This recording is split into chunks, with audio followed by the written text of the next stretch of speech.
እየጠየቅኩ ያለው ጥያቄ ኢትዮጵያ የዛ ጊዜ ድረስ ጀምሮ ኢየሱስ ክርስቶስን አውቃ ተቋም አቋቁማ እያስተማረች ነበር። ከዛ ጊዜ ጀምሮ ከብሉይ ኪዳን ጊዜ ጀምሮ መጽሐፍን ስትጠብቅ ነበር ነው ያልኩት። ለዚህ መልስ ካለህ ማብራራት ትችላለህ። እንዲያውን የጃለብራውን ሳይሆን እንደውም አንተ ቀደም 1600 ዓመት ነው ያልከኝ 34ኛ ክፍለ ዘመን አላልክም። 1600 ስትል ደግሞ የኢዛና ኪንግደም ጊዜ በእንትን ጊዜ የመጣውን ነገር ነው እያወራህ ያለው። ስለሱ ነው ወይ ያወራኸው ብያለሁ። ሶሪ እኔና ያወራሁት እናንተ ያወራው ካልተገጣጠመ አይዶን ነው እና 3000 ዓመት ታሪክ ብዙ ጊዜ ብዬ ማወራው ሌላውን የምናወራው 3000 ዓመት ኢየሱስ ክርስቶስ እንዳኖራ እናውቃለን። ከንጉስ ሰለሞን ጊዜ ጀምሮ ኢትዮጵያ ስለ ክርስቶስ ታውቃለች። ስለ ክርስቶስ መምጣት ስታስተምር ነበር ነው እያልኩ ያለሁት። እሺ ይሄን በመረጃ ይሄንን አይ ዶንት ኖ በማስረጃ አስደግፍም። ይሄ ስህተት ታሪክ ነው የንጉስ ሰለሞንና የንግስት ሳባ አፈ ታሪክ ነው የምትለው? እሱን አብራራልኝ። ይሄ የምንታወቅ ጀነራል ነገር ነውና እሱን አብራራልኝ። 100% የተሳሳተ ታሪክ ነው። አንተ ግን በመረጃ አሳየህ። የኔ ይሄው መልስ ነው። ኦኬ ያ ያንተን ግን ንገረን በመረጃ ነው። እኔ ሁሉም ጀነራል ስለምንማረው ነገር ባፈ ታሪክም በለው በቃ እሱ እንዳለው ባፍም የተማርነው ጀነራል ኢትዮጵያ 99 ኢትዮጵያ ኖ ስለ ወንጌል አይደለም እያወራሁ ያለሁት። አሁን ማስረጃ ስትል እዚህ ተዘጋጅቼ አይደለም ወይ ሰርች አድርጌ እዚህ ጋር ነገር ነው ማመጣልህ እንጂ መጽሐፍ ላቀርብልህ አይደለም። በህይወቴ ስማር ወይ አንብቤው ምን ምንም ይሁን የ30 ምናምን ዓመት ተሆነኝ ያነበብኩትም የተማርኩትም ሊሆን ይችላል። በወሬ የምናውቀው ስለ ሳባ ስለምናምን እየተባልን ተረተረትም እየተባልን ቢሆን የምናውቀውን ነገር ነው እያወራሁ ያለሁት። በቃ ስለዚህ እኔ የተሳሳተ ነው ብያለሁ። በአንተ ደግሞ ይሄ ነው የተሳሳተ ያልክበት ምክንያት አሁን ሶሪ እንደ ጥያቄ ነው አሁንም እያቀረብኩ ያለሁት እንደ ጥያቄ ነው እያቀረብኩ ያለሁት። ማስረጃ እያቀረብክ ስለሆነ እንደ ጥያቄ ማስረጃ እንድታቀርብልንና እንድንማርበት ነው አሁን እያልኩ ያለሁት። በስተት ነው ስትለኝ የንግስት ቆይ በቃ ቤስት ተረጋጋ እንጂ ቤስት። ኧረ በቃ አምላክ ቆይ እየጠበቅከው የተግባቦት ህግ አታውቅም እንደ ወንድማችን። ኦኬ ክርስቶስ ከመወለዱ በፊት ኢትዮጵያ መወለዱን ቀድማ ታስተምር ነበረ አለ። ጥያቄ ምልክት አስቀመጥኩ። ጥያቄ ስላለኝ ማለት ነው። እና መረጃ ብዬ ስለው አይ አንተ ታሪኩ ታምናለህ አታምንም ብሎ ሲል 100% የተሳሳተ መረጃ ነው አልኩት። ኦኬ ወይ ደግሞ በሱ ተረት ተረቱን ሊሆን ይችላል ብሎ ሲል ተረት ተረትን ብዬ ልጻፍልህ አልኩት። በቃ ተረት ተረት ብሎ የላምበረት አይነት ነገር ነው የነገርከኝ። በምን ይህንን እውነት ብዬ እንድቀበል መረጃ ማቅረብ አለብን። መረጃ ስለሌለ ተረት ተረት ነው በቃ። ኦኬ ወደሚቀጥለው ምንድን ነው ያልከኝ? ቤስት መረጃ ካለ ግን ልታቀርብልኝ ትችላለህ። ከሌለ ግን የሚቀጥለው ጥያቄ ነው። እሺ እንደ መረጃ ይቅርታ፣ በጣም ሶሪ፣ እንደ ጥያቄ ተረዳኝ እየተናገርኩ ከሆነ ሶሪ።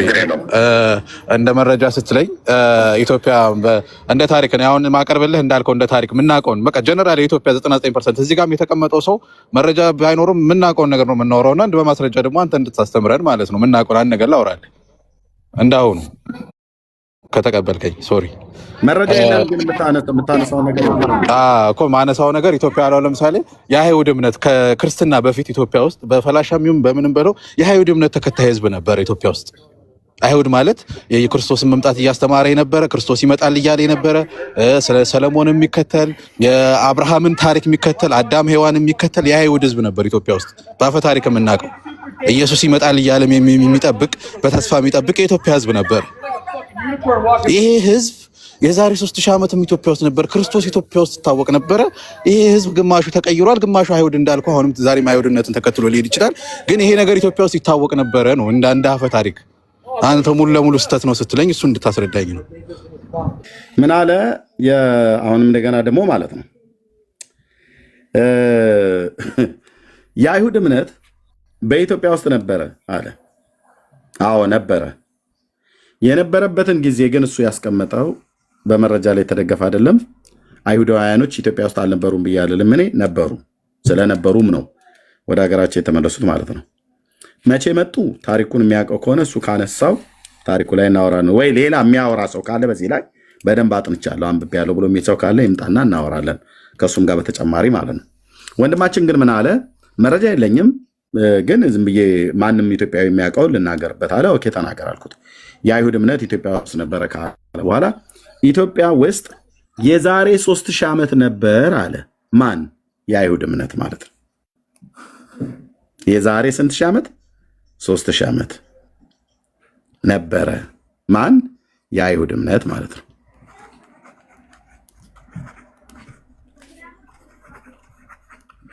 ኦኬ የአይሁድ እምነት 3000 ዓመት ስለነበረ ክርስቶስ ወይ ደግሞ መሲሁ ይወለዳል እያሉ ይጠብቁ ነበር ይላል።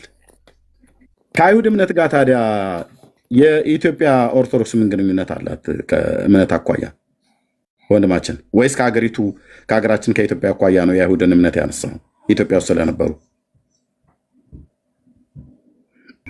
ከጠየቀኝ ልመልስ። ሚትራንሳ ችግር የለም።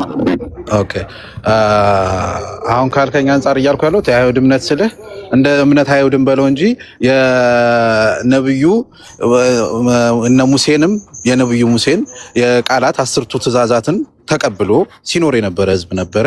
ያንን ደግሞ ኢየሱስ ክርስቶስ መጥቷል ብሎ አምኖ ነው ዛሬ ቤተክርስቲያን ያቋቋመው። የዛ ሰዓት ላይ ኦርቶዶክስን ጃንደረባውን ተቀብሎ ኦርቶዶክስነትን ያቋቋመው ንጉሱም ቢሆን ሃይማኖቱን ኢየሱስ ክርስቶስ ይመጣል ብሎ ይጠበቅ ነበረ። ጃንደረባው መጥቶም ቢሆን በሲማር ኦርቶዶክስ ማን ነው ንጉሱ?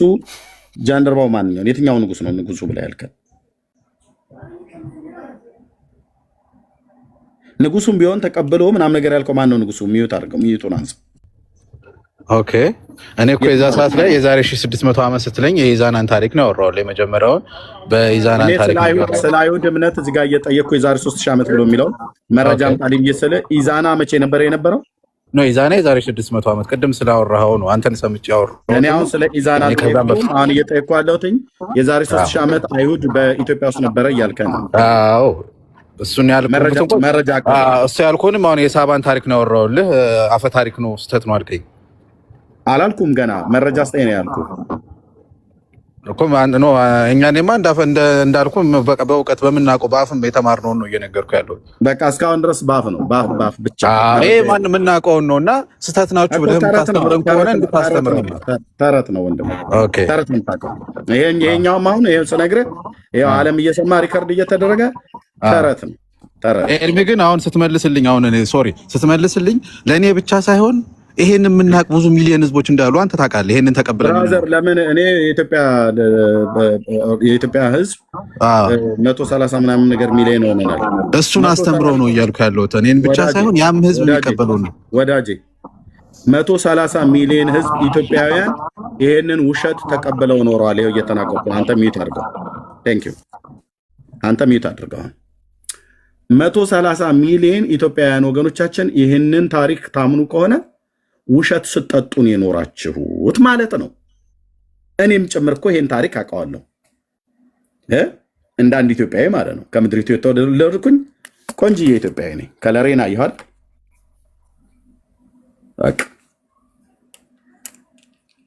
ውሸት ነው ስንጠጣ ይኖር ነው። ሰው ወደ ማንበብ ሲመጣ እውነቱን እያወቀ ይመጣል ማለት ነው። የዛሬ 3000 ዓመት አይሁዳውያን ኢትዮጵያ ውስጥ ነበሩ አሉ።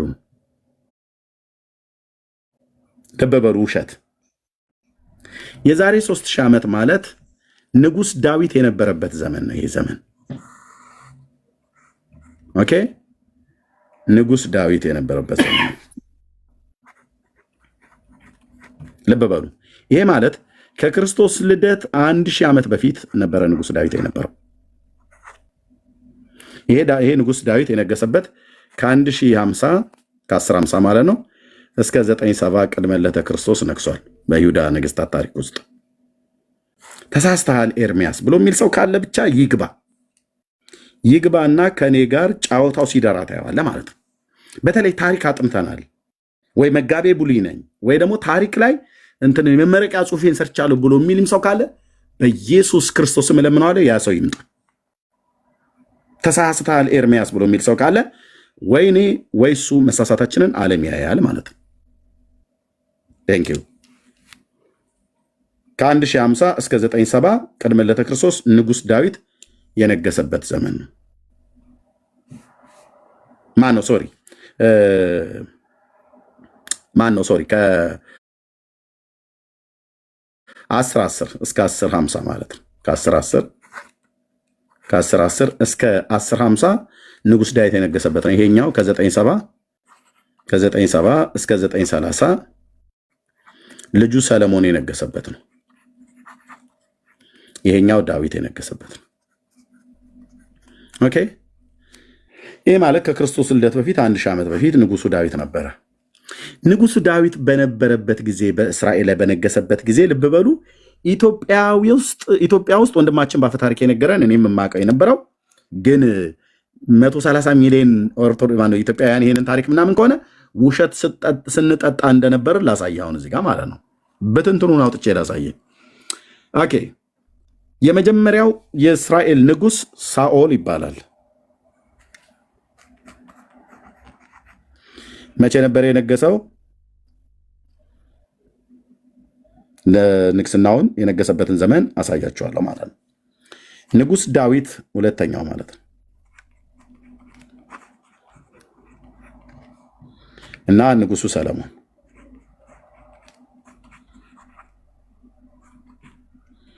ኦኬ። እነዚህ ነገስታት 40 ዓመት ነግሰዋል በእስራኤል ላይ። እስራኤል ያኔ ለሁለት አልተከፈለችም። ጁዲያና ሰማሪያ ተባብለው የተከፈሉት ከ930 ቅድመ ልደተ ክርስቶስ በኋላ ነው። 930 የሰለሞን ልጅ ሮብዓም የሚባለው በነገሰበት ዘመን ማለት ነው። ይህ መጽሐፍ ቅዱስ ይናገራል በደንብ። ሮብዓም በነገሰበት ዘመን በ930 እስራኤል መንግስቷ ለሁለት ተከፈለ ማለት ነው። በዚህኛው ታሪክ ውስጥ ሳኦል እዚህ ጋር ይሄኛው ማለት ነው፣ ዳዊት፣ ሰለሞን። ከዛ እዚህ ጋር ሲመጣ ለሁለት ተከፈለ። ሮብዓም፣ ኢዮርብዓም፣ ሰሜኑ እስራኤል ተብሎ ለሁለት። ይሄኛው 10 ነገድ ይዞ ይሄኛው 2ቱን ነገድ ይዞ ተከፈለ ማለት ነው። መቼ? 930 ቅድመ ልደተ ክርስቶስ ማለት ነው። ኦኬ። የዳዊት መንግስት መቼ ነው የነበረው? በዚህ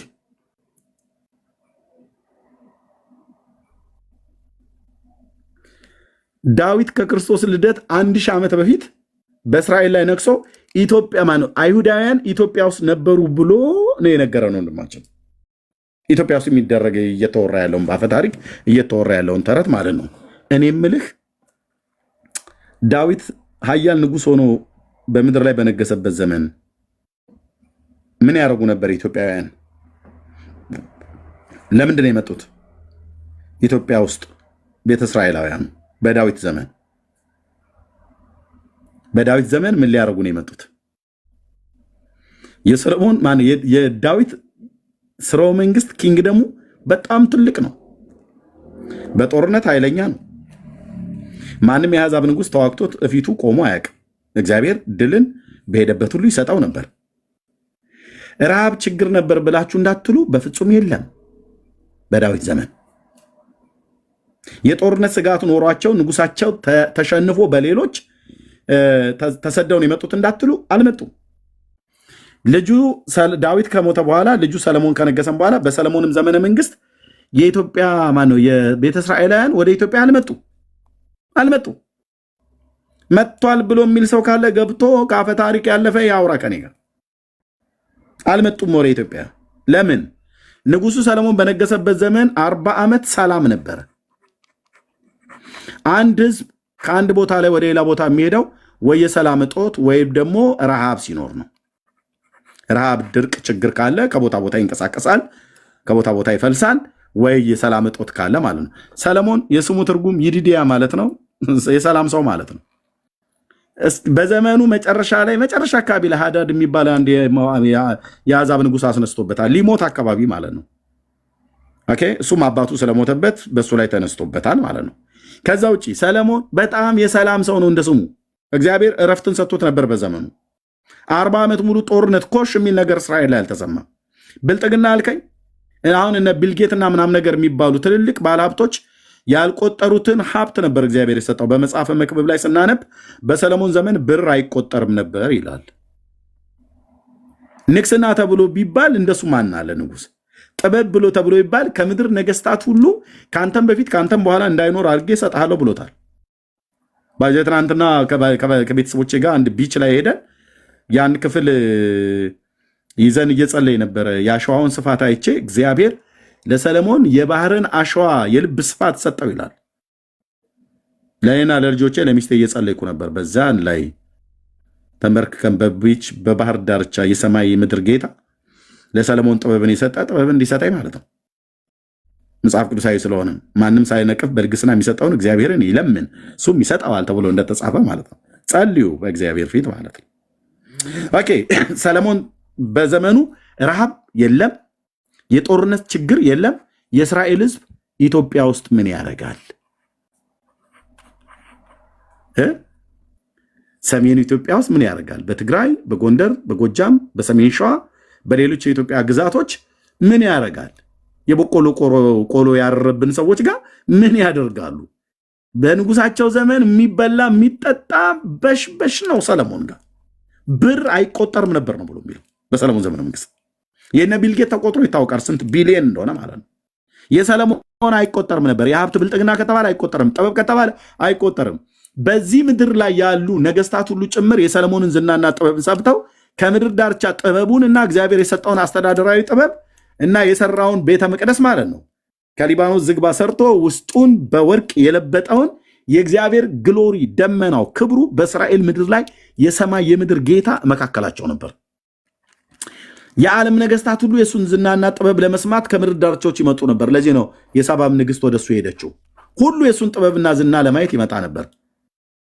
እና የእሱ ቤተሰቦች እዚህ ኢትዮጵያ ውስጥ ምን ያደርጋሉ ነው ብዬ የምለው። በሰለሞን ዘመነ መንግስት የለም። በአራት እግሩ የሚሄድ ውሸት ማለት ነው ኢትዮጵያ ውስጥ የተተረካለን ውሸቱ ራሱ ይሄ ኢትዮጵያ ውስጥ የሚዋሸው ውሸት አራት እግር አለው፣ እንደ በግ ይሄዳል። ምን እንጠቀማለን በዚህ? ቆሎ አይሆነን፣ ዳቦ አይሆነን፣ ልብስ አይሆነን፣ ጌጥ አይሆነን። ስለዚህ በሰለሞን ዘመነ መንግስት፣ በዳዊት ዘመነ መንግስት ኢትዮጵያ ውስጥ አይሁዳውያን ነበሩ ብሎ የሚለው ፈጽሞ ወንድሞቼ ናቶቼ ከህሊናችሁ ውስጥ ሰርዙት፣ ውሸት ነው።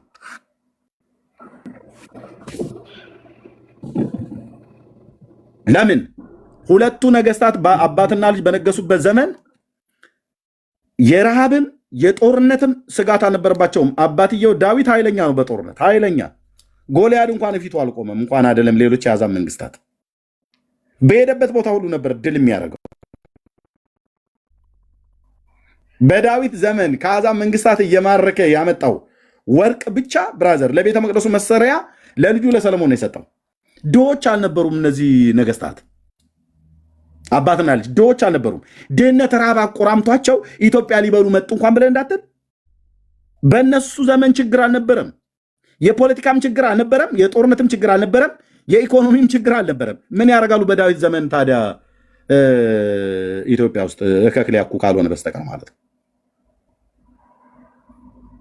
ውሸት ነው። ታዲያ ኢትዮጵያ ውስጥ የነበሩት ቤተ እስራኤላውያን መቼ መጡ? እሱን እናወጋለና እናወጋለን፣ በደንብ እናወጋዋለን አልኩ።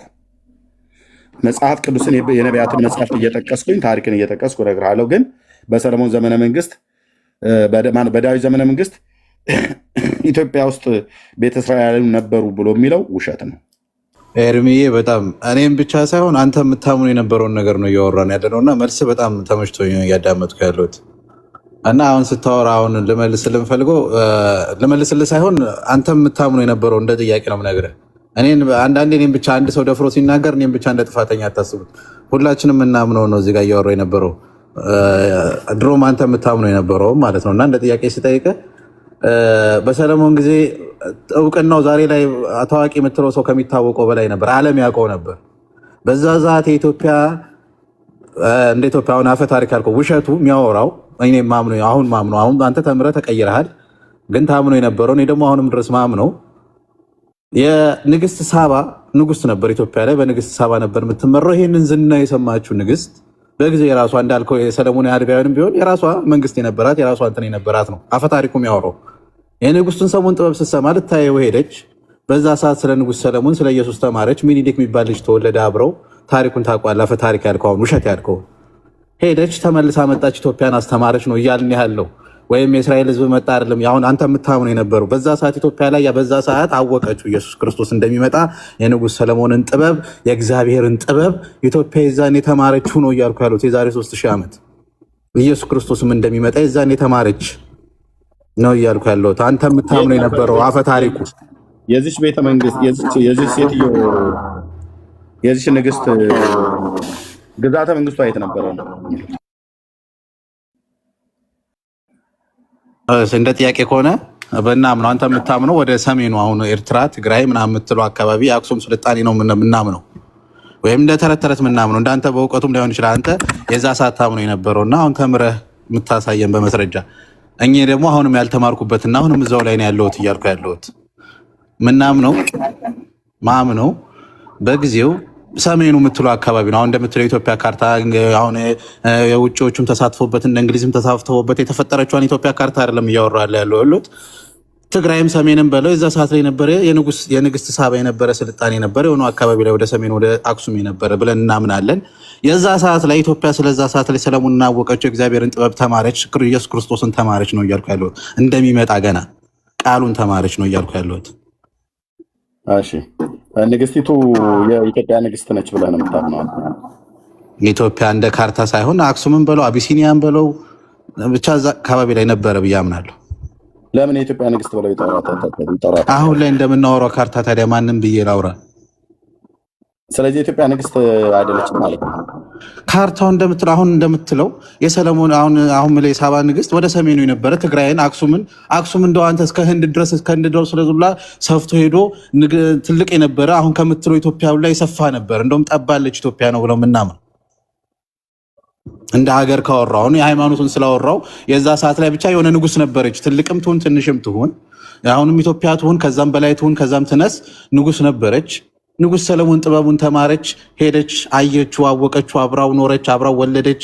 ስለ ንጉስ ሰለሞን ተማረች፣ ስለ እግዚአብሔር ተማረች። ለንጉስ ሰለሞን ስለሰጠው ከሱ በፊት ስለነበረውን ጥበብ ተማረች። ኢየሱስ ክርስቶስ እንደሚመጣ ተማረች። ኢትዮጵያ መታ አስተማረች ነው እያልኩ ያለሁት። ኦኬ ማን የነገራት? ይሄን ምናምነው አንተ የምታምነውን ተምረ የነበረውን ነው። አሁን አስተምረን። ስህተት ነው አልከን፣ ውሸት ነው አልከን፣ አስተምረን። ማን ነበረ የነገራት? አይ ዝም ብሎ ማንሳት እኮ አይደለም። አሁን የማውቀውን ታሪክ ነው የምትነግረኝ፣ ግን የምትነግረኝን በመረጃ ላይ አላስደገፍከውም። በመረጃ ላይ ቢደገፍ ነበር ጥሩ።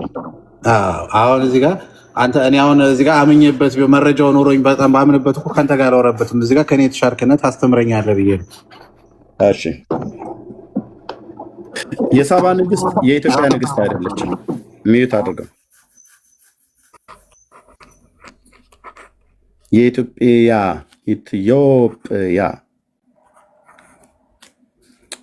ንግስት አይደለችም፣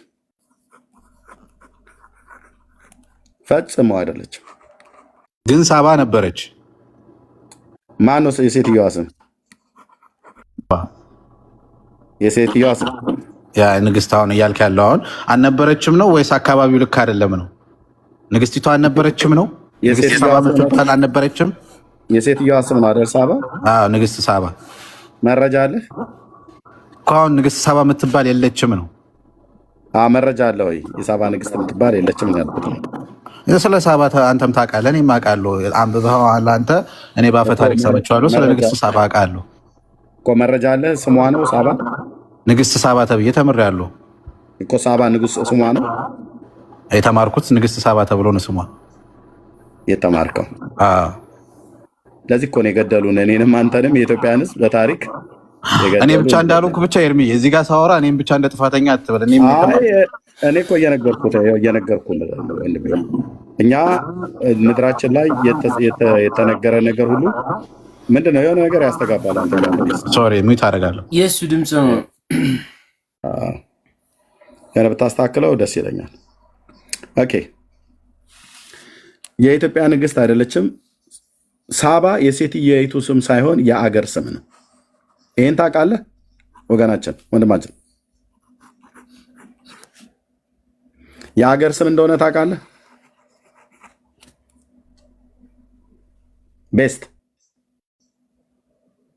አሁን አንተ ሳባ ነበረች ሀገር ነው ብቻ ሳባ የሚባል ሰው ሳይሆን ሀገር ነው እያልከኝ ነው? እኔ ማውቀውን ነገርኩ። እኔ ማውቀው ንግስት ሳባ የምትባል ንግስት እንደነበረች ነው። መረጃ የለህም? መረጃ ማውቀው ብለህ አልከኝ። መረጃ ስጠይቀህ የለህም። የለም። በቃ በሌለ ላይ እማውቀው አትበል። በቃ እስካሁን ድረስ የምትነግረኝ በሙሉ ምንም መረጃ ላይ የተመሰረተ ነገር አይደለም። እኔ ብቻ አይደለም ግን ይህን የማውቀው በአፈ ታሪክ ኢትዮጵያ ውስጥ የተወራ ውሸት ነው። በቃ ግን የሀገር ስም እንደሆነ ታውቃለህ ወይ ነው የምልህ። ሳባ ብሎ የሚለው ኦኬ፣ አንተ ማስረጃ ንገረኝ። ሀገር ናት አልከኝ። እሺ አንተ አታውቅም? እኔ አላውቅም። ንግስት መሆኗን ነው የማውቀው። ቴንክ ዩ። ሳባ ሀገር መሆኗን ላሳይህ። እኔ ስታወራ ለወደፊት እንደዚህ ነው የምታወራው። በትንቢተ ኢሳይያስ መጽሐፍ ምዕራፍ 43 ላይ የአምላካችን እግዚአብሔር ቃል እንደዚህ ይላል።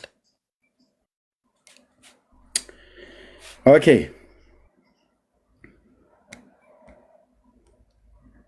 እንደዚህ ይላል ጌታ የእስራኤል አምላክ ጌታችን፣ አሁንም ያዕቆብ የፈጠረህ እስራኤል ሆይ የሰራህ እግዚአብሔር እንዲህ ይላል፣ ተቤዥቼሃለሁና አትፍራ፣ በስምህም ጠርቼሃለሁና አንተ የኔ ነህ። በውሃ ውስጥ ባለፍህ ጊዜ ከአንተ ጋር ሆናለሁ፣ በወንዞችም ውስጥ ባለፍክ ጊዜ አያሰጥሙህም፣ በእሳት ውስጥም በሄድህ ጊዜ አያቃጥልህም፣ ነበልባሉም አይፈጅህም። እኔ የእስራኤል ቅዱስ አምላክህ እግዚአብሔር መድኃኒቴ ነኝ። ለያዕቆብ ነው እንደዚህ እያለ ያለው፣ ለእስራኤል ማለት ነው። ግብፅን ለአንተ ቤዛ አድርጌ ኢትዮጵያንና ሳባንም ለአንተ ፈንታ ሰጥቻለሁ ይላል። ኤርሚ እዚህ ጋር ጥያቄ ልጠይቅህ። ቤስት ተደብቋል እስኪመለስ ድረስ ስንት ሀገሮችን ይጠራል እዚህ ውስጥ?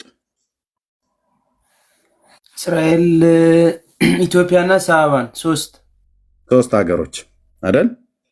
ግብፅ፣ ኢትዮጵያ ስንት ሀገሮችን ይጠራል እዚህ ጋር? ግብፅ፣ ኢትዮጵያና ሳባውያን አይደለም የሚለው ሶስት። ኢትዮጵያ እና ማንን? ሳባ ማለት ነው። ሳባውያኖች።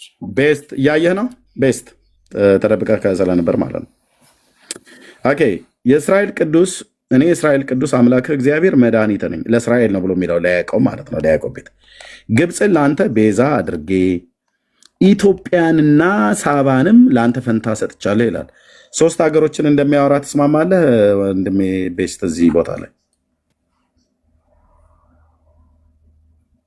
እንደ ጥያቄ ከሆነ ማን ሶስቱን አስረዳኝ።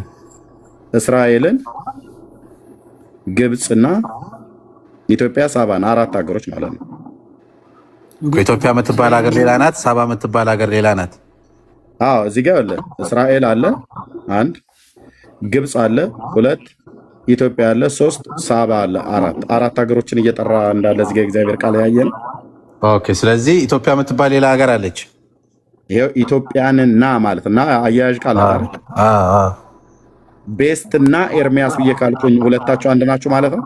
የተለያየ። ስለዚህ ሳባ የምትባለው ሀገር አሁን ታዲያ የትኛዋ ናት ሲያስረዳና አሁን ካርታው ላይ እስኪ። ቴንክ ዩ። ሳባ ማለት አሁን እሱ ላይ ከተስማማ እዚህ ጋር ተስማማ አይደል? ኢሳያስ ነው የተናገረው። ኢትዮጵያ የምትብል ሌላ ሀገር አለች። ማናት? አላቃትም። ሳባ የምትባል ሁለት አድርገህ ከከፈልካቸው የትኛዋና የትኛዋ ናት? ግራ ገባኝ። ኦኬ ቴንክ ዩ። ሳባ ማለት እቺ ሀገር የቱ ጋር ነው ያለችው? የአሁኗ የመን። ኦኬ የመን የምትባለው ሀገር ኤንሸንት ማፕ ላይ ሳባ ይላል ማለት ነው። ኦኬ ግዛተ መንግስቷ የሴትዮዋ የነበረው እዛ ላይ ማለት ነው። ኤርሚ ግን በዛ ዘመን ኢትዮጵያ የሚባል ሀገር ነበር እንዴ? አቢስ አንድ አዳምጥ። ሌላ ኢትዮጵያ ናት። ስለ ኢትዮጵያ ሊነግረን ነው። አሁን ስለ ሳባ እየነገረን ነው። አዳምጥ። አይ ስለጠየቁ ነው ከታች ነገር። አንተ አሁን ጎንደር የምትለው ህዝብ አሁን ዛሬ ላይ ተናደደ ያልከው የጎንደር የምትለው ህዝብ ወይም ኢትዮጵያ የምትለው ህዝብ አሁን በአንተም ተናደደ ጓደኞች ያልከው ምናምነውን ነገር ነው እየጠየቁ ያለሁት። እኔ ብቻ ጥያቄ አድርገህ አታስበው እዚህ ጋር ወይም እኔ እንትን ብቻ አይደለም። ዞሮ የለውም። ዞሮ መጠየቅ የፈለከውን ጠይቅ። ኤርሚያስ እኮ እንትናን ነው የምፈልግ እንትናን ነው የምፈልግ አይልም። ማንኛውም ሰው መጥቶ ከጠየቀው ይመልስለታል። እንግዲህ ሳባ ንግስት፣ ሳባ አገሯ ናት፣ አገር ናት። ይሄ አገር ለመሆኑ የዚህ ሀገር ሰዎች የኢዮብን ልጆች የገደሉ ሰዎች ናቸው። የጻድቁን የኢዮብን ልጆች የገደሉበት የዚህ ሀገር ሰዎች ናቸው። ኢዮብ የሚባለው ሰው ደግሞ አገሩ ኦጽ የሚባል ሀገር ላይ ይኖር ነበር። ኦጽ። ኦኬ የሳባ ሀገር ሰዎች በኢዮብ መጽሐፍ ምዕራፍ 1 ላይ እግዚአብሔርን ቃል ስናነብ አንደኛ ትንቢተ ኢሳይያስ መጽሐፍ ምዕራፍ 43 ቁጥር 3 ላይ ቀጥሎ ደግሞ በኢዮብ መጽሐፍ ላይ የእግዚአብሔር ቃል ምን እንደሚል አሳያችሁ። ምዕራፍ 1 ላይ የኢዮብን ልጆች ቤተሰቡን የገደሉበት የሳባ ሰዎች ናቸው። እንደዚህ ይላል። አንድም ቀንም እንዲህ ሆነ፣ የኢዮብ ወንዶችና ሴቶች ልጆች በታላቅ ወንድማቸው ቤት ይበሉና ይጠጡ የወይን ጠጅ ይጠጡ ነበር። መልክተኛም ወደ ኢዮብ መጥቶ በሬዎቹ እርሻ ያርሱ፣ ባጠገባቸው አህዮች ይሰማሩ ነበር። የሳባም ሰዎች አደጋ ጣሉ፣ ወሰዷቸውን፣ ብላቴኖቹንም በሰይፍ ስለተገደሉ እኔ የምነግር ዘንድ ብቻዬን አመለጥሁ አለው። የማን ሰዎች? የሳባ ሰዎች።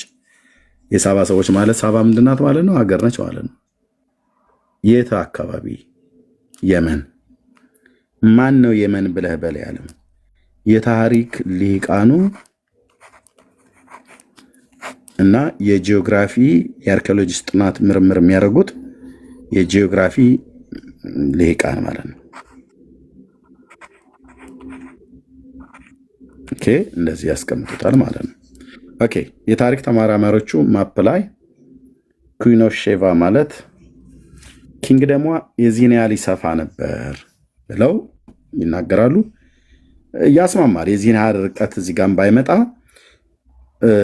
በሀገራችን የአርኪኦሎጂስት ጥናት ምርምር ውስጥ የሰሜኑን ክፍል ኤርትራንና ትግራይን ግዛተ መንግስቷ ይነካ እንደነበረ ያስማማኛል። ብዙ የታሪክ ጽሁፎችም ማስረጃዎችም እዛ አካባቢ ላይ ስለተገኙ ማለት ነው። የአርኪኦሎጂስት ጥናት ምርምርም እዛ አካባቢ ስለተገኙ፣ ለምሳሌ አሁን ጎንደርን ነክቶታል። እዚህ ጋር የለም፣ ጎንደርን እንደዛ አይነካም። የሸዋን ክፍል ሁሉ አይነካም። አሁን እዚህ ጋር ስታዩት ጎጃምን ሁሉ አጠቃሎ ማለት ነው። ጣና እዚህ ጋር ነው ያለው። ይህን ሁሉ እዚህ ድረስ አምጥቶታል፣ ለጥጦ ማለት ነው። እኔ አይመስለኝም ይህን እንደዚህ ስፋት አለው ብሎ አይመስለኝም። ግን እስከዚህ ድረስ ይህንን ባህሩን ተሻግሮ የኤርትራና የትግራይን ድንበር እንደሚነካ የታሪክ ማስረጃዎች ያሳያሉ። ዋናው ግዛተ መንግስቷ የት ነው ያለው? የመን ላይ ማለት ነው። ኦኬ፣ ያው ሺቫ ማለት ሳባ ማለት ነው። የመን ያውና የመን ማለት ነው። ኦኬ፣ ስለዚህ የሳባ ንግስት የሰለሞንን ዝና ሰምታ ከምድር ዳርቻ መታለች ብሎ ያለው ከምድር ዳርቻ መታለች ይላል ጌታችን ሲናገር። የምድር ዳርቻ ያስባለው ምንድን ነው? ይሄ ባህሩ ማለት ነው። የምድር ዳርቻ አይደለች የመን? እዚህ ጋር ስትታያት ከየመን ቀጥሎ ወደ ደቡብ ሊሄድ ብትል ውሃ ውስጥ ነው የምትገባው። ቀይ ባህርም ያው ህንድ ውቅያኖስም አብሮ ተቀላቅሎ ይወስዳል ማለት ነው። ኦኬ፣ ስለዚህ የሳባ ንግስት የተባለችው ሳባ ሴትየዋ አይደለችም፣ አገሩ ነው ሳባ። ሺቫ ይላል። ኩዊን ኦፍ ሺቫ ብለህ ብትል ይመጣልሃል ማለት ነው። የመን ላይ ነው ያለችው። ስለዚህ በሰለሞን ዘንድ ሄዳ ደርሳ ወንድ ልጅ ወልዳ መጣች ምናምን ነገር ተብሎ የሚባለው እውነት ከሰማችሁኝ በአብርሃም አምላክ ፊት የምነግራችሁ እርሱት። ለምን? ውሸት ስለሆነ ማለት ነው። ለምን? እነዚህን 3 መጽሐፍቶች ብቻ እንደኔ ካነበባችሁ ገድለ ላሊበላ፣ ድርሳነ ጽዮን፣ ክብረ ነገስት፣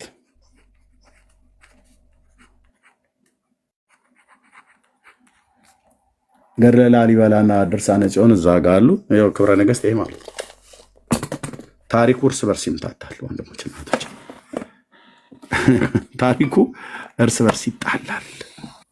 አቤቱ ጌታዬ፣ እርስ በርስ ይጣላል።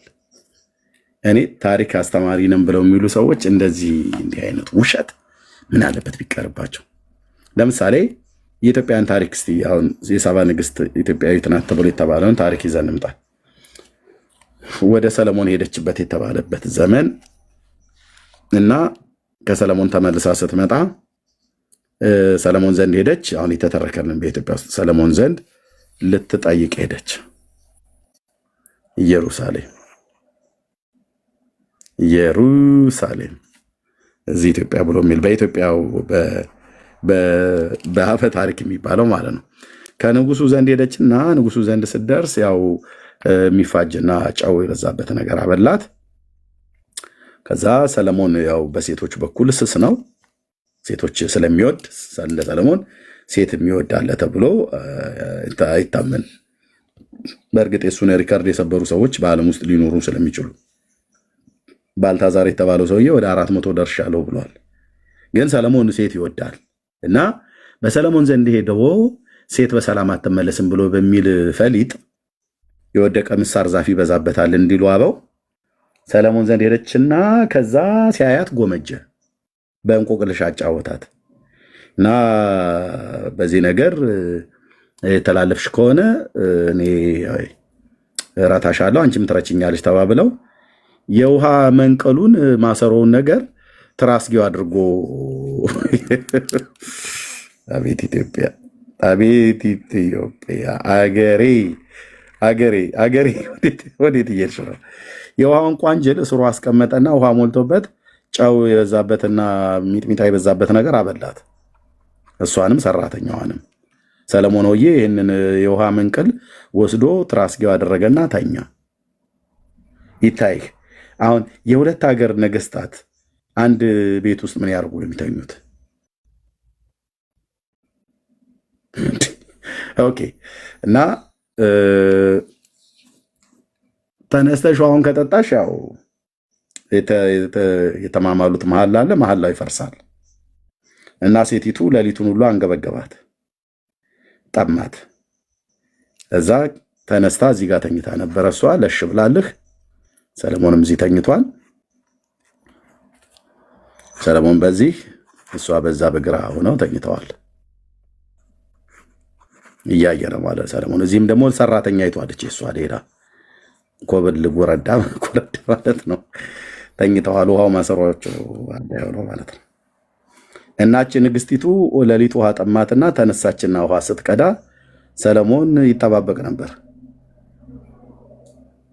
ካሁን አሁን ስትቀዳ አገኛታለሁ ብሎ በሚል ማለት ነው። ኢትዮጵያ ውስጥ የተደረገልን ይሄ ነው በኦርቶዶክስ ቤተክርስቲያን። ስለዚህ ተነስታ ውሃ ልትቀዳ ስትል ሰለሞን እጇን አፈፍ አረገና ያዛት እና ያው የሚደረገው ነገር አደረገ ማለት ነው። ቃል ኪዳንሽን ተላልፈሻል፣ ውሃ ጥሙን ልትችይ ይገባ ነበር። እንግዲህ ሕግ ከተላለፍሽ ዘንዳ እኔም ደግሞ ያው እቀምሳለሁ ብሎ እሷ ውሃ ልትቀምስ ስትመጣ እሱ ደግሞ ያው እሷን ቀመሰ ማለት ነው። ከዛ ሰራተኛይቱም እንደገና እሷ ተመለሰች። ከዛ ሰራተኛይቱም በሌላ ቀን እንደዛ ስታደርግ ሁለቱንም ምን ያስረገዘ ብላ የምትለው ኦርቶዶክስ። ኦኬ። ከዛ አረገዘች፣ መጣች ወደ ኢትዮጵያ አርገዛ ተመልሳ መጣችና እዚህ በይነ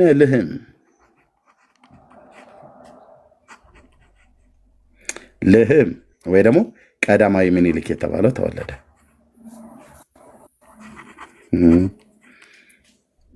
ከዛ አደገና የአባቴን ሀገር አሳይም ብሎ ሲላት ወደ ኢየሩሳሌም ተመለስ ብለህ ስትለው እድሜው 22 ዓመት ሆኖት ተመለሰ። ስንት? 22 ዓመት። ማንን የሚናገረው? ክብረ ነገስት እና የኢትዮጵያ ታሪክ። ይሄ መጽሐፍ ሁለት መጽሐፍ፣ የኢትዮጵያ የኦርቶዶክስ ታሪክ። እድሜው ስንት ይሆናል? 22። ገድለ ለአልባን ድርሳነ ጽዮን ላይ ደግሞ ድርሳነ ጽዮን ደግሞ ምን ይናገራል? በ25 ዓመቱ ነው ወደ ኢየሩሳሌም ሄደው ይላል። በ25 ዓመቱ ድርሳነ ጽዮንን ከቻልኩ አመጣዋለሁ። የዚህን ግን ላሳያችሁ። አጃይብ ነው ይላል የሐረር ሰው። እኛ ዝም ብለን ስንጠጣ እኮ ተረት።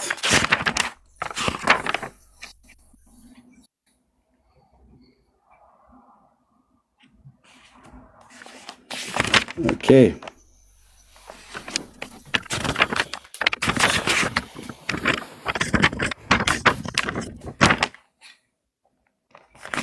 ያው ገጽ 25 ስሙንም በይነ ልህም ብላ ጠራችው ይላል። ከዚያስ ይህ ልጅ ልህመን ግን ግርማ ሞገስ ነበረው፣ ግዝፈቱ፣ አካሉ፣ አካሄዱ ሁሉ ንጉሱ ሰለሞን ይመስል ነበር ይላል ቁጥር 9 ላይ። ከዛ 22 ዓመት ሲሞላው ማለት ሲሆነው ውጊያንም ፈረስንም ግልቢያንም አደንንና ንግስቲቱን የአባቴንም ፊት አይ ዘንድ እሄዳለሁ፣ በእስራኤልም አምላክ በእግዚአብሔር ፍቃድ ወደዚህ እመለሳለሁ አላት። አባቴን ላይ ይሄዳለሁ ብሎ ያለው መቼ ነው ማለት ነው? 22 ዓመት ሲሞላው። ይህንን የአዲስ አበባ ዩኒቨርሲቲ ነው የጻፈው። የኢትዮጵያ ኦርቶዶክስ ቤተክርስቲያን ጠብቀበታለች። ከዚህ ጋራ የኢትዮጵያ ኦርቶዶክስ ቤተክርስቲያን ታሪክም ይስማማል። በስንት ዓመቱ ወደ ኢየሩሳሌም ሄዳ ትላለች? ሶሎሞን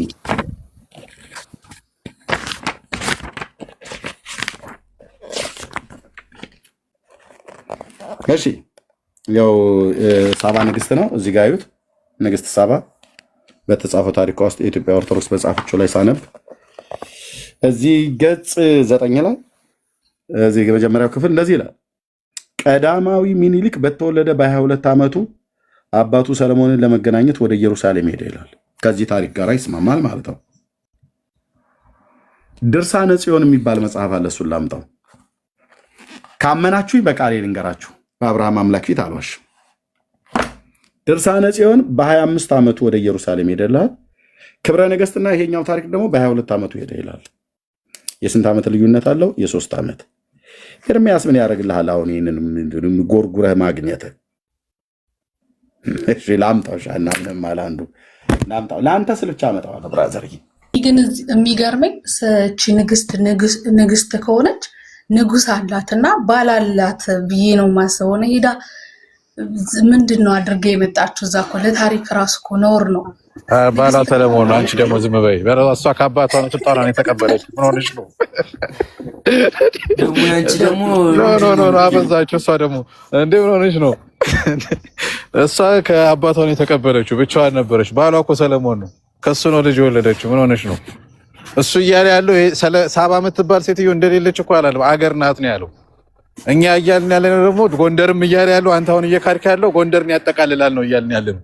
እሱ ጎንደርን አያጠቃልልም ነው እያለ ያለው። ብቻ ሳባ የምትባል ነበረች፣ ሰሜን ላይ ኤርትራን ትግራይም ነበረች። ጎንደርን አታጠቃልልም ነው ያለው።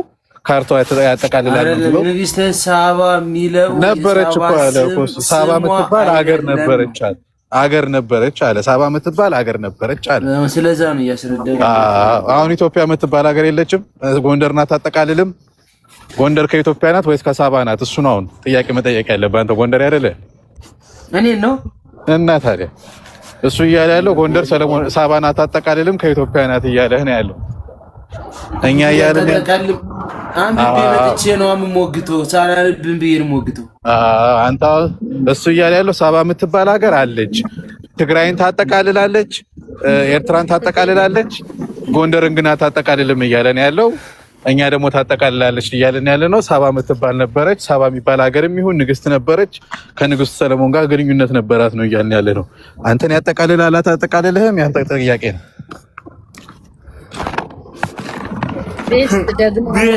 ታድለ ከእውቀት ነፃ ነህ እያሉ ነው ደግሞ ሳባውያንንና እንገንጠል እንዳትል። ሳባውያን ወይስ ኢትዮጵያውያን? የሰሜናውያን ጥያቄው ሳባዊ ነህ አይደለህም ነው። እኔ ምን አውቃለሁ ወንድሜ። ሳባ የምትባል እንደነበረች እሱም አምኗል፣ አንተም ታምናለህ። ሳባዊ ነህ ወይስ አይደለህም ነው ጥያቄው። ምን አውቅልሃለሁ እኔ ለራሴ። ከእውቀት ነፃ ነን ሁለታችን፣ የሚመቻችሁ በቃ። ይህን ታሪክ ገድለ ላሊበላም ላይ እዚህ ክፍል ላይ ይናገራል። የሰለሞን ስራው መንግስት ማለት ነው። ዴቱ ጋር መሰለህ።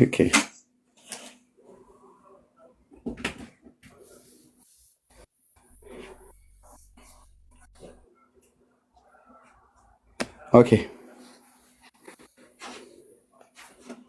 ገጽ 100 ድርሳነ ጽዮን ማማ ጽሁፉ ማነው? ከለሩ የውሃ ሰማያዊ አይነት ነገር የሚመስል ጽሁፉ ፌድ አድርጓል። ከውጭ ያለው ገጽ 155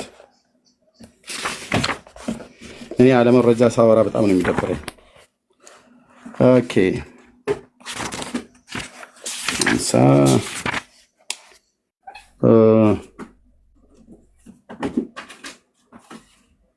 በዚህ ክፍል በገድለ ላሊበላም ላይ ድርሳነ ጽዮን እስኪመጣ ድረስ እና የዲያቆን ዳንኤል ክብረት ደግሞ ኢትዮጵያዊ ሱራፌ ብሎ በሚለው መጽሐፍም ላይ የአቡነ ተክለ ሃይማኖትን ታሪክ በሚናገርበት ክፍል ላይ በዚህም ክፍል ተጽፏል። በብዙ መጽሐፍቶች ላይ የተጻፈው በዚህ በገድለ ቅዱስ ላሊበላ ላይ ገጽ 155 ላይ ወደ ኢየሩሳሌም እንደሄደ ይላል። አንድ አምላክ በሚሆን በአብ በወልድ በመንፈስ ቅዱስ አምነን በዚህ ክፍል ላይ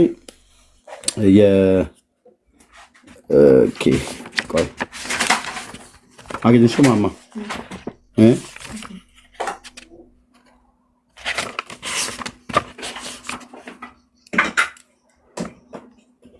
ኖ ማኖ ገጽ 157 አልኩኝ ነው 373 ላይ ማለት ነው።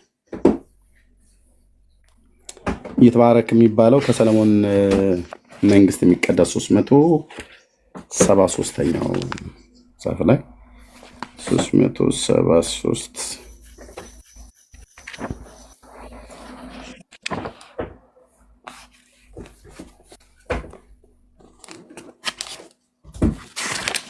ያ ይቅርታ ከሰለሞን እስከ ይትባረክ የትውልድ ሀገር ይላል። ማነው ሀረግ ይላል። እነሆ ንጉሱ ሰለሞን ከቅዱስ ላሊበላ ድረስ ያለውን የትውልድ መጽሐፍ እንጽፋለን። ሰለሞን ንግስተ አዜብ ወይ ደግሞ አዜብ ብሎ የሚለው የግዕዝ ቃል ነው። ለምን እንደተጠቀሙት እዚህ ጋር ንግስተ አዜብ ደቡብ ማለት ነው። ኦኬ ሳባ እብነ ሐኪም ወይ ደግሞ በይነ ልህም የተባለው ማለት ነው። እርሱም ሚኒሊክን ወለደ። ሚኒሊክ ተማይን ወለደ። ተማይም ተሚን ወለደ። ዝግዱርን ወለደን እያለ የዘር ሐረጋቸውን ለማስቀመጥ ይሞክራል። ግን እውነት ለመናገር ፈጽሞ የተሳሳተ ታሪክ ነው። የሚያወራ ሰው ካለ በሌላ ቀን ይምጣ ከኔ ጋር በዚህ ታሪክ ላይ በደንብ አወራለሁ ብሎ የሚል ካለ ድርሳነ ጽዮን መጽሐፍት ማማ ፌድ አድርጓል። እዚህ ከበሩ ስታዩ ከላይ እዚህ ጋር ድርሳነ ጽዮን አይልም፣ ፌድ አድርጓል። ውሃ ሰማያዊ አይነት ነገር ጽሁፉ አይ ቲንክ ፌድ አድርጓል። ኦኬ አንድ በሱ ማለት ሁለት በአንድ በበሉ በዚህኛው ታሪክና በክብረ ነገስት ላይ የሚናገረው በዚህ የሚናገረው 22 ዓመት ይላል። ድርሳነ ጽዮንን አጥቸው ነው በ25 ዓመቱ ይላል። ገድለ ላሊበላ ላይ እንደገና ደግሞ ሌላ የሚጋጭ ታሪክ አለ። ኢትዮጵያዊ ሱራፌ ብሎ በሚለው ላይ ደግሞ ዲያቆን ዳንኤል ክብረት በጻፈው ላይ ድርሳነ ጽዮን ከውስጥ ገልጭ ውስጥ ላይ ተገለጸ። የሰሎሞንን ስርወ መንግስት ማለት የሰሎሞንን ኪንግደም ንጉስ ዘእልመክኑን የሚባል የዛጎይ ዳይናስቲ የዛጎይ ስርወ መንግስት ማለት ነው። በላስታና በላሊበላ አካባቢ ላይ የነበረ ንግስና ነው። የአገው ብሔረሰቦች ናቸው። ማነው የአገው ብሔር ነው ተወላጁ ንጉስ ዘእልመክኑን የሚባል እና አቡነ ተክለ ሃይማኖት የሸዋው የደብረ ሊባኖሱ ማለት ነው። የይኩኖ አምላክን ንግስና ማነው የሰሎሞንን ዳይናስቲ ወደ ሸዋ ለመመለስ የይኩኖ አምላክን በመርዳት ለጦርነት ሄዶ የአገው ብሔር ተወላጅ የነበረውን ንጉስ ዘእልመክኑንን አስገድሎ መንግስትን ወደ ሸዋ የመለሰበትን ታሪክ በዚህ ክፍል ላይ ታገኙታላችሁ ማለት ነው። የት ገጽ 37 ላይ ብቻ ማንበብ ነው። ገጽ 37 ላይ ደስታ ነበው ይኩኖ አምላክ ወደ ስልጣን መመለስ ይላል። በዚህ ክፍል ላይ እንግዲህ ሰፊ ታሪክ ነው እየጠቀሳቸው አለ ዲያቆን ዳንኤል ክብረት እና ጦርነቱ እንዴት እንደሆነ ገድለ ተክለ ሃይማኖት አለ፣ ገድለ ላሊበላ አለ፣ ድርሳነ ጽዮን አለ። ማንበብ ብቻ ነው ራዘር ታዩ በቃ ማመካጣሹ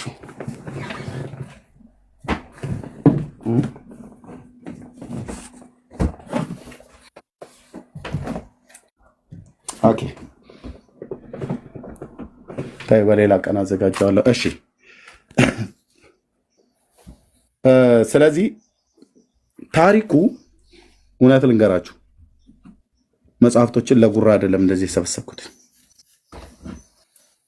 እንዳነበበ ሰው ታሪኩ 100% ሳይሆን 1000% እርስ በርስ የሚጋጭ የውሸት ታሪክ ነው። 1000% ካለ የውሸት ታሪክ ነው።